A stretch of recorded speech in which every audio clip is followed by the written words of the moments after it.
Hi everyone. आज के इस वीडियो में हम डिस्कस करने वाले code shift June lunch time 2022 का problem max shift after XOR. Also before moving on, make sure you like the video and subscribe to the channel for more such videos. So as always, let's start by understanding the question. Make shift after XOR. You are given an array A consisting of n integers. ठीक है, क्या बोला गया है कि हमारे पास एक array A है जिसकी साइज n है, जिसमें कि n इंटीजर्स है। Consider the following definition. नीचे डेफिनेशन दी गई है, उसमें 3 पॉइंट है। First, prefix XOR of an array A is defined as an array B such that bi equal to A1 XOR A2 up to XOR AI. In other words, array B is। ठीक है, क्या बोला गया है कि first point है कि prefix XOR of A is array B such that bi मतलब B array में ith एलिमेंट जो है वो क्या होगा, A1 XOR A2 XOR up to XOR AI। देखो क्या है प्रीफिक्स XOR, मतलब कि A का जो प्रीफिक्स है उसकी XOR वैल्यू। तो ऐसा अगर हम एरे B लेंगे तो उसमें ith एलिमेंट होगा, उसमें 1 से लेके I तक के जितने भी एलिमेंट्स हैं उन सब के बीच में XOR वाली वैल्यू होगी। इस एरे B को प्रीफिक्स XOR ऑफ A बोलेंगे। Second point. Okay, one more thing. तो B एरे क्या हो जाएगा, फर्स्ट एलिमेंट होगा A1, सेकेंड एलिमेंट में क्या होगा A1 और A2, तो A1 XOR A2। Third element क्या होगा A1 XOR A2 XOR A3 up to last element क्या होगा A1 XOR A2 up to XOR AN। ठीक है, ये first point. Second point, the value of an array A is the number of distinct elements in array B for example. ठीक है, क्या बोला गया है कि कोई भी एरे A है तो उसकी वैल्यू कैसे डिफाइन की जाएगी कि अगर हम उसका प्रीफिक्स XOR एरे लेते हैं B तो उसमें जितने डिस्टिंक्ट एलिमेंट्स होंगे वही हमारे एरे A की क्या हो जाएगी, वैल्यू बोली जाएगी। मतलब कि फॉर एग्जांपल अगर एरे A है 1 2 3 0 तो B क्या हो जाएगा, मतलब कि प्रीफिक्स XOR फर्स्ट एलिमेंट में तो पहला ही होगा, सेकंड में 1 XOR 2 मतलब कि 3, थर्ड एलिमेंट में 1 XOR 2 XOR 3 मतलब कि 0, और फोर्थ एलिमेंट में 1 XOR 2 XOR 3 XOR 0 मतलब कि 0। इसमें नंबर ऑफ डिस्टिंक्ट एलिमेंट कितने हैं, 3। तो इस एरे की वैल्यू क्या हो गई, 3। ठीक है। And third point, one right shift on the array A is transformation that changes the array from A1 A2 up to AN to A dash equal to AN A1 A2 up to AN minus 1। ठीक है, one right shift transformation किसको बोलेंगे, one right shift. अगर हमारा array A है वो है A1 A2 A3 up to AN, तो राइट शिफ्ट का क्या मतलब होगा कि सभी एलिमेंट्स को हम एक पोजीशन राइट शिफ्ट कर दें, मतलब कि A dash will be equal to, ये इधर आ जाएगा। ठीक है, साइक्लिक होगा। So AN A1 A2 up to AN minus 1। ठीक है, calculate the maximum value of the array A you get by performing any possibly zero number of right shifts on the array A। ठीक है, तो अब हमें array A है उसमें उसकी मैक्सिमम वैल्यू क्या हो सकती है वो बताना है after performing any number of right shift operations. और वैल्यू कैसे डिफाइन की गई है कि उसका जो प्रीफिक्स एरे B होगा, प्रीफिक्स XOR एरे, उसमें कितने डिस्टिंक्ट एलिमेंट्स होंगे।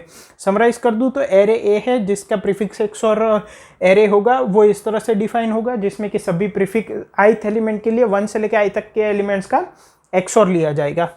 और एरे A की वैल्यू कैसे डिफाइन होगी कि उसका जो प्रीफिक्स XOR है उसमें कितने डिस्टिंक्ट एलिमेंट्स हैं। एक राइट शिफ्ट ऑपरेशन में हम सभी एलिमेंट्स को एक पोजीशन राइट पे शिफ्ट करते हैं। तो by performing any number of right shift operation possibly 0 हमें एक एरे A मिलेगा। ठीक है, तो ऐसे जितने भी डिफरेंट एरे A मिलेंगे after performing right shift operations में भी 0 1 2 ऐसे जैसे जैसे हम राइट शिफ्ट ऑपरेशन परफॉर्म करेंगे हमें डिफरेंट एरे A मिलेंगे। उन सब की different prefix XOR array B होगा, तो उन सब की वैल्यू भी डिफरेंट होगी। तो हमें एरे A गिवन है और पूछा गया है कि इसकी मैक्सिमम वैल्यू क्या हो सकती है, मतलब कि उसके प्रीफिक्स XOR में मैक्सिमम डिस्टिंक्ट एलिमेंट कितने हो सकते हैं by performing any number of right shift operations में भी 0। ठीक है, इनपुट किस तरह से, इनपुट में सबसे पहली लाइन में नंबर ऑफ टेस्ट केसेस, फिर सभी टेस्ट केस में फर्स्ट लाइन में है n, that is the number of elements, and next line में एरे a दिया गया है। कंस्ट्रेंट्स मैंने यहाँ पे लिख दिया। आई होप क्वेश्चन क्लियर है। अब इसके कंसेप्ट पे मूव करते हैं। सो अब अगर यहाँ पे कंसेप्ट की बात करें तो हमें बेसिकली एरे ए के कितने भी राइट शिफ्ट ऑपरेशन हम परफॉर्म कर सकते हैं, तो उसमें हमें n डिफरेंट एरे ए मिल सकते हैं, ठीक है, जिसकी वजह से n डिफरेंट प्रीफिक्स XOR मिल सकते हैं उन सभी इंडिविजुअल एरे ए के, और उन सब की जो वैल्यू होगी वो डिफरेंट होगी, मतलब कि unique number of elements in the array B which is prefix XOR of array A. तो उनमें से जो मैक्सिमम होगा वही हमारा आंसर होगा। तो फॉर एग्जांपल अगर मेरा एरे ए है A1 A2 और A3, तो एक राइट शिफ्ट ऑपरेशन करने से A3 A1 A2 ये बन जाएगा। सेकंड राइट शिफ्ट ऑपरेशन पे A2 A3 A1, again right shift operation करूंगा तो A1 A2 A3, तो ये वापस यहाँ पे आ गया, राइट। तो total n-1 number of right shift operation perform कर सकते हैं, जिससे कि हमें maximum n distinct array A मिल सकते हैं, और इन सभी डिस्टिंक्ट एरे ए की खुद की प्रीफिक्स XOR वैल्यू होगी, और उन सभी के different number of unique elements होंगे, तो उनमें से जो मैक्सिमम होगा वो हमारा आंसर हो सकता है। तो अगर इस मेथड से हम करें, ब्रूट फोर्स मेथड से, तो टाइम कॉम्प्लेक्सिटी क्या हो जाएगी? सबसे पहले तो n नंबर ऑफ एरेस पे हमें n number of distinct array A generate हो सकते हैं। हर बार हम एक एलिमेंट को राइट शिफ्ट कर देंगे, राइट। तो ये n, फिर सभी एरे जो जनरेट होंगे उनके लिए पहले तो प्रीफिक्स XOR लेना, और फिर उनमें number of distinct element find करना, ठीक है। तो वो प्रीफिक्स XOR भी n साइज में लगेगा। तो बेसिकली टाइम कॉम्प्लेक्सिटी हो जाएगी big O ऑफ n², ठीक है, जो कि टाइम लिमिट एक्सिड दे देगा। तो हम यहाँ पे ये तो ब्रूट फोर्स मेथड कर नहीं सकते, तो अब हम क्या करेंगे? अब हमें यहाँ पे कुछ एफिशिएंट सोचना पड़ेगा। तो यहाँ पे पहला कंसेप्ट तो हम जो यूज़ करने वाले हैं वो ये है कि जो राइट शिफ्ट है वो हम राइट शिफ्ट कंसिडर करें या लेफ्ट शिफ्ट कंसिडर करें, उससे कोई फर्क नहीं पड़ेगा। मतलब कि राइट शिफ्ट क्या होता है कि हम सभी एलिमेंट्स को एक पोजीशन से राइट शिफ्ट कर दें। राइट शिफ्ट अगर मैं इस पे परफॉर्म करूं तो A3 A1 A2 साइक्लिक होता है, ये यहाँ पे आ जाएगा। अगर मैं लेफ्ट शिफ्ट इस पे परफॉर्म करूंगा तो सभी एलिमेंट्स लेफ्ट साइड शिफ्ट हो जाएंगे, तो A2 A3 A1, राइट। तो बट राइट शिफ्ट और लेफ्ट शिफ्ट हम कोई भी कंसिडर करें फर्क नहीं पड़ता, भले ही क्वेश्चन में राइट शिफ्ट दिया गया हो, क्योंकि अगर मेरा एलिमेंट मान लो एरे ए 5 साइज का है, तो 3 राइट शिफ्ट से जो मुझे एरे मिलेगा वही मुझे 2 लेफ्ट शिफ्ट से भी मिल सकता है, राइट। फॉर एग्जांपल अगर A1 A2 A3 A4 A5, अगर मैं 3 राइट शिफ्ट लगाऊँ तो ये A1 कहाँ आ जाएगा? ये फर्स्ट सेकेंड और थर्ड यहाँ पे आ जाएगा, A1 A2 A3 A4 A5, right. इसकी जगह अगर मैं 2 लेफ्ट शिफ्ट करूँ, मतलब A3 यहाँ पे आ जाएगा, तो A3 A4 A5, A1 कहाँ जाएगा? यहाँ पे A1 A2, तो ये दोनों सेम है। तो राइट शिफ्ट कंसिडर करें या लेफ्ट शिफ्ट, उससे कोई फर्क नहीं पड़ता। पहली चीज़ तो हम यहाँ पे लेफ्ट शिफ्ट कंसिडर करेंगे। ऐसा क्यों करेंगे अभी पता चल जाएगा जब हम सेकंड कंसेप्ट की बात करेंगे। हालांकि वो राइट शिफ्ट में भी ऑब्जर्व किया जा सकता है, बट लेफ्ट शिफ्ट वाला यहाँ पे मैंने किया है और ये मुझे ईजी लगा। अब देखो हम क्या कर सकते हैं, अब ब्रूट फोर्स में तो टाइम लिमिट एक्सीड आ रहा है, तो हम एक काम करते हैं, हम एक लेफ्ट शिफ्ट ऑपरेशन परफॉर्म करके देखते हैं और दोनों के प्रीफिक्स XOR एरे है उनको मैच करके देखते हैं, शायद उसमें कुछ पैटर्न मिल जाए जिससे कि टाइम कॉम्प्लेक्सिटी हम रिड्यूस कर पाए। तो मेरा एरे ए है वो है मान लो A1 A2 A3 A4 A5, ठीक है। तो फर्स्ट जो प्रीफिक्स क्या बोलेंगे प्रीफिक्स XOR होगा एरे बी, वो क्या है? A1। सेकेंड एलिमेंट है A1 XOR A2, third element है A1 XOR A2 XOR A3, fourth element है A1 XOR A2 XOR A3 XOR A4, और फिफ्थ एलिमेंट है A1 XOR A2 XOR A3 XOR A4 XOR A5, right. ये 5 element हो गए। अब इनमें कोई सेम भी हो सकता है, हालांकि अभी हम वो डिस्कस नहीं कर रहे। अब जैसे ही मैं लेफ्ट शिफ्ट ऑपरेशन परफॉर्म करूंगा, इसको मैं एरे A1 नाम देता हूं, तो ये हो जाएगा A2 A3 A4 A5 A1, right. अब इसका जो प्रीफिक्स XOR है B1 वो क्या होगा? A2 A3 XOR A2 XOR A3 A2 XOR A3 XOR A4, ये 3 एलिमेंट, फिर ये 4 एलिमेंट, मतलब कि A2 XOR A3 XOR A4 XOR A5, और लास्ट होगा A2 XOR A3 XOR A4 XOR A5 XOR A1। ठीक है, तो ये इसका प्रीफिक्स हो गया। अब इसमें कुछ नंबर ऑफ यूनिक एलिमेंट्स होंगे, इसमें कुछ नंबर ऑफ यूनिक एलिमेंट्स होंगे। ठीक है, ऐसे हमें सभी n-1 लेफ्ट शिफ्ट्स के निकालने हैं। अब एक बात समझो, यहाँ पे सभी के सभी एलिमेंट्स चेंज हो गए। ठीक है, इसीलिए ये big O of n square में जा रहा था। हमने ब्रूट फोर्स मेथड देखा, उसमें n number of distinct array, सभी में अलग से प्रीफिक्स XOR कैलकुलेट करो तो n number of distinct array और सभी के लिए एक फॉर लूप n साइज का, तो n स्क्वायर में जा रहा था। तो क्या हम यहाँ पे कुछ पैटर्न ऑब्जर्व कर पा रहे हैं? यहाँ पे एक चीज आप समझो, ये देखो A2 XOR A1। ठीक है, तो यहाँ पे XOR A1 मिसिंग है। ये A2 XOR A3, A1 XOR A2 XOR A3, तो A1 XOR वाला पार्ट मिसिंग है। सिमिलरली यहाँ पे A1 मिसिंग है, देखो A2 A3 A4, A1 A2 A3 A4, A2 A3 A4 A5, A1 A2 A3 A4 A5, यहाँ पे भी A1 मिसिंग है। ठीक है, तो अगर हम यहाँ सब में A1 से XOR कर दे तो लास्ट जो एरे ये है, लास्ट एलिमेंट वही नया होगा। ये सब तो पुराने एलिमेंट्स ही होंगे, तो हमें पूरा एरे चेंज नहीं करना पड़ेगा। लेकिन क्या हम ऐसा कर सकते हैं? हम बिल्कुल कर सकते हैं, क्योंकि अगर हम जितने भी एलिमेंट्स हैं हमारे, उनको किसी एक कांस्टेंट वैल्यू के साथ XOR करते हैं तो number of unique values change नहीं होती। फॉर एग्जांपल, अगर मेरे पास वैल्यूज है V1 V2 V3 और V4, इसकी काउंटिंग 1 है, इसकी काउंटिंग 3 है, इसकी काउंटिंग 2 है और ये 5 टाइम्स अकर करता है।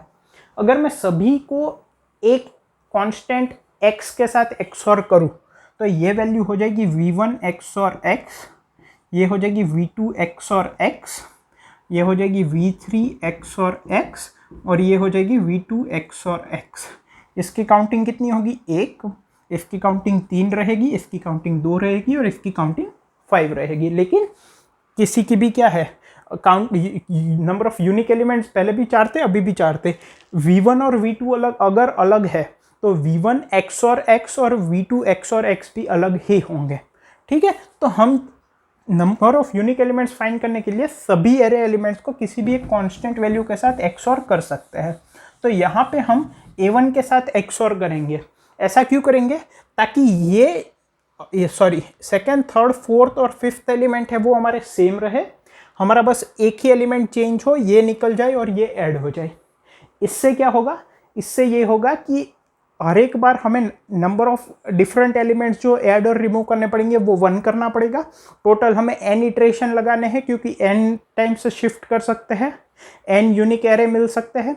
तो हर एक बार हमें सिर्फ एक ही एलिमेंट डिलीट और ऐड करना पड़ेगा। तो हमारा जो एल्गोरिदम है वो n स्क्वायर से n में शिफ्ट हो गया, बिग O ऑफ n में, क्योंकि पहले पूरा एरे प्रीफिक्स XOR हम पूरा कैलकुलेट करते थे नया।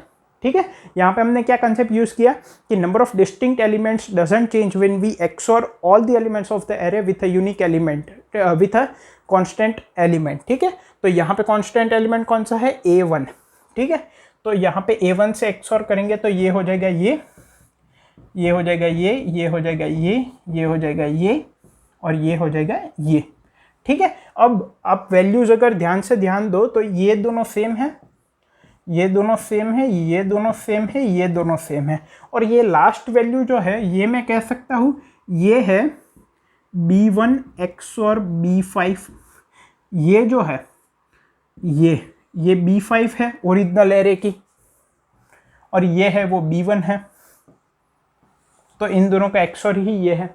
तो अब हमें क्या करना है, हम इसमें number of distinct elements count करके रखेंगे।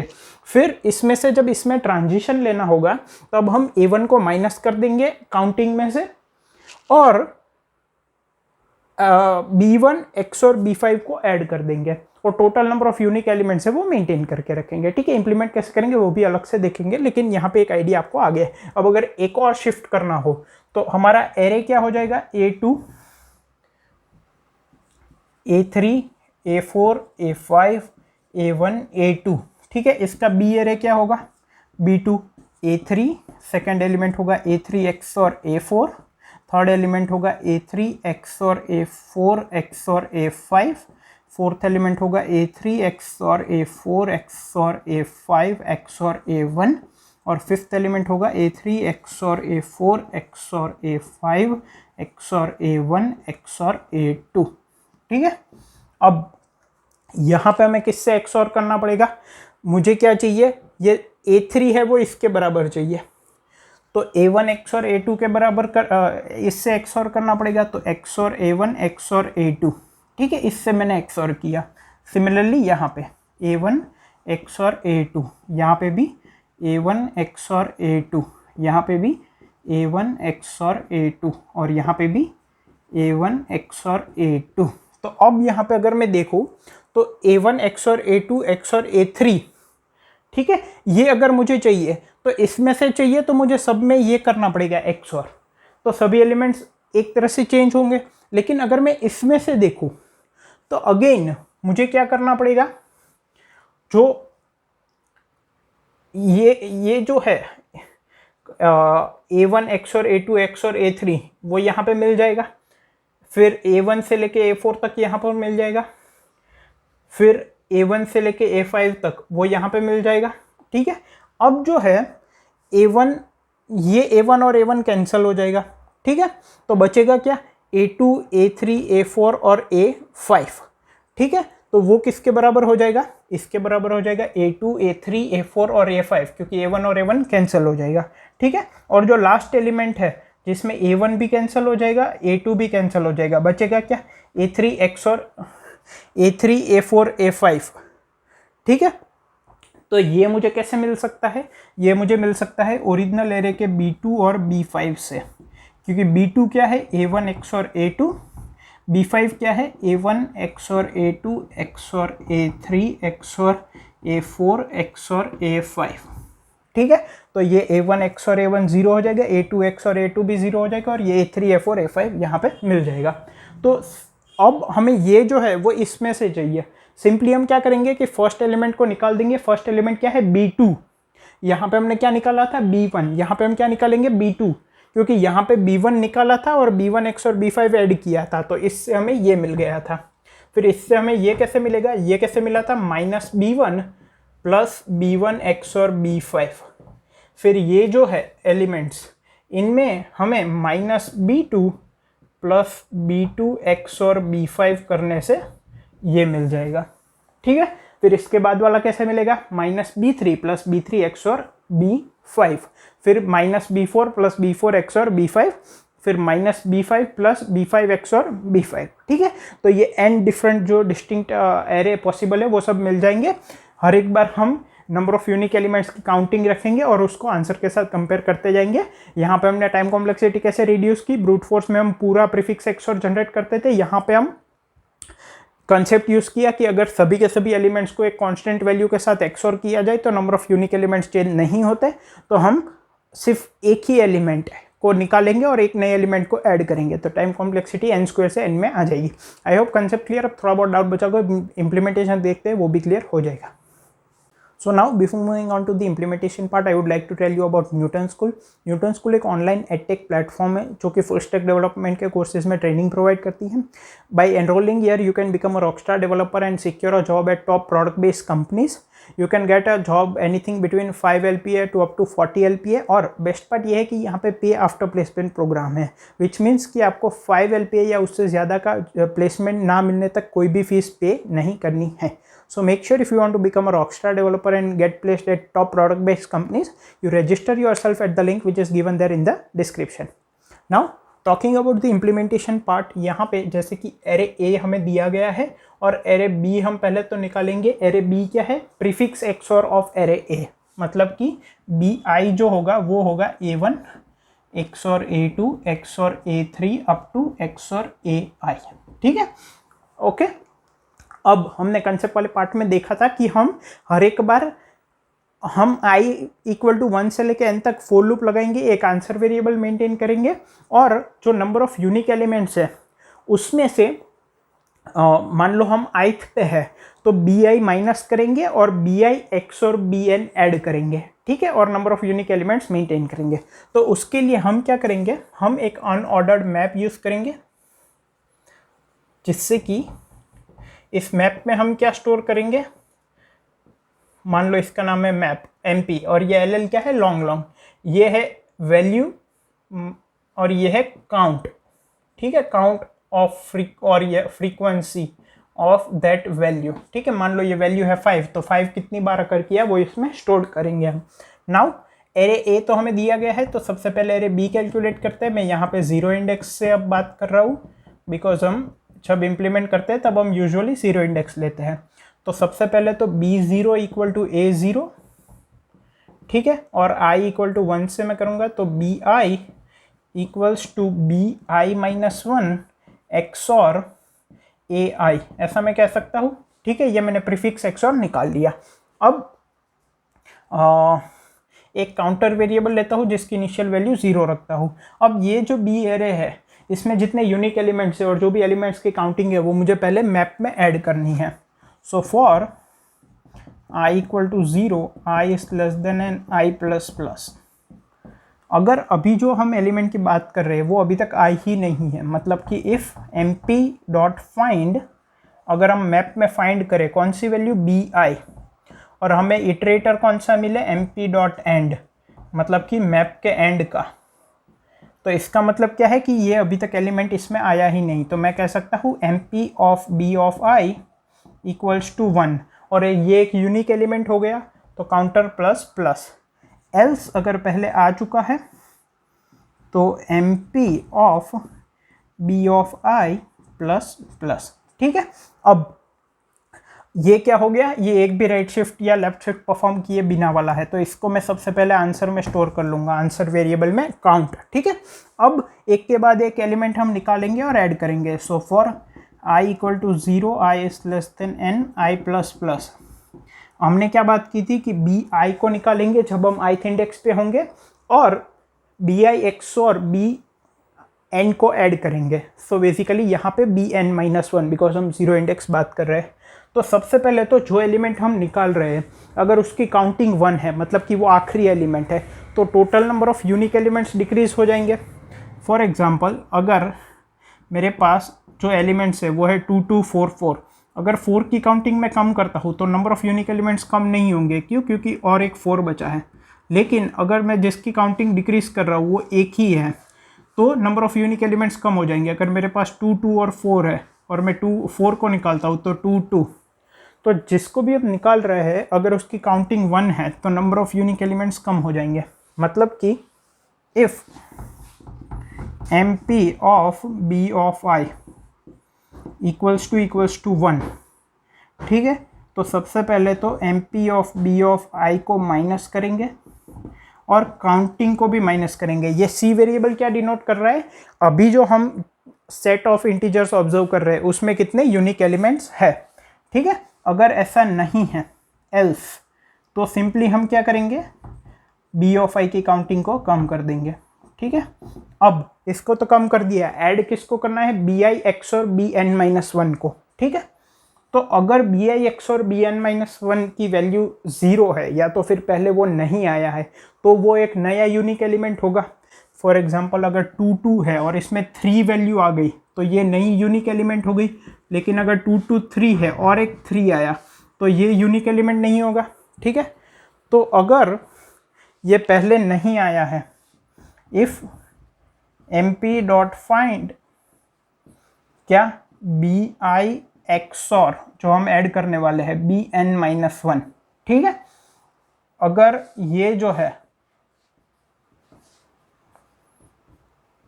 वो मैप में नहीं है तो या तो फिर और MP of B of I equals to 0 हो सकता है, उसकी काउंटिंग 0 हो जब हमने यहाँ पे माइनस किया हो तब। तो इन दोनों केस में इसकी काउंटिंग है पहले वो तो हम 1 पे सेट करेंगे, MP of B of I equal to 1, और काउंटर वेरिएबल को इंक्रीज कर देंगे।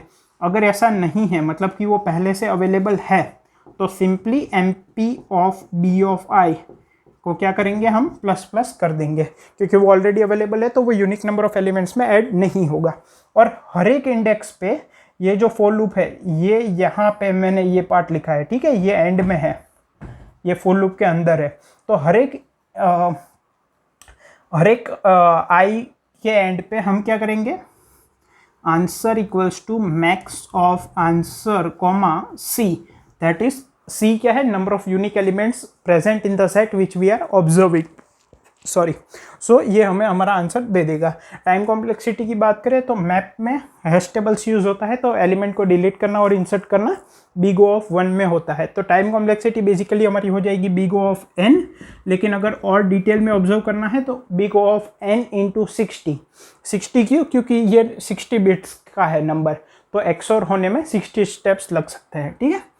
तो ये हो गया बिग O ऑफ n, और summation of n over all the test cases 2 × 10⁵ से कम दिया है, तो एक गिवन टाइम में इजीली हो जाएगा। आई होप आपको क्वेश्चन, कंसेप्ट, इंप्लीमेंटेशन तीनों क्लियर है। इसका सोल्यूशन कोड मैंने कमेंट्स में प्रोवाइड किया है। Thank you.